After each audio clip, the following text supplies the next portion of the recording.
भगवान महावीर एक नगर से दूसरे नगर का भ्रमण करते रहते थे।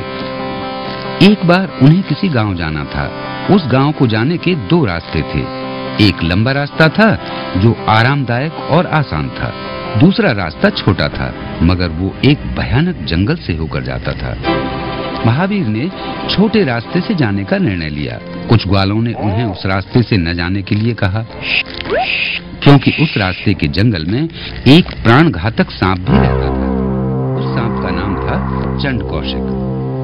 वो किसी को भी उस रास्ते से नहीं जाने देता था। महावीर छोटे रास्ते से जाने के लिए ही अटल रहे और कभी भी किसी प्रकार का उन्हें भय नहीं हुआ। उन्हें न तो अपने बारे में चिंता थी और न अपने सुख की कोई फिक्र। चलते चलते कुछ समय बाद वे उस स्थान पर पहुंचे जहां से गुजरने के बारे में कोई सोच भी नहीं सकता था। महावीर वहां रुके और ध्यान करना शुरू किया। तभी चंड कौशिक नामक वो सांप वहां आया और मार्ग के बीच खड़े हुए एक मनुष्य को देखा। चंड कौशिक अपने क्षेत्र में हुए अतिक्रमण को नहीं सह सका।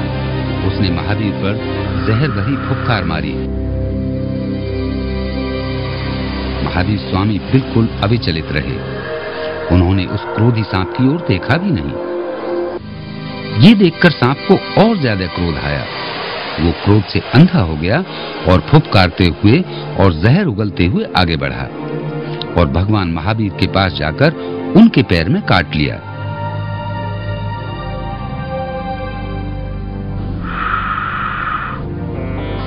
भगवान महावीर ने धीरे से अपनी आंखें खोली।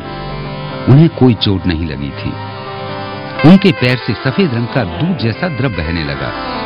सफेद रंग जो प्रेम और करुणा का प्रतीक है। महावीर स्वामी ने सांप की आंखों में देखा और कहा, समझो चंड कौशिक, समझो, शांत चंड कौशिक, शांत। आखिर सांप को शांति और प्रेम का संदेश मिल गया।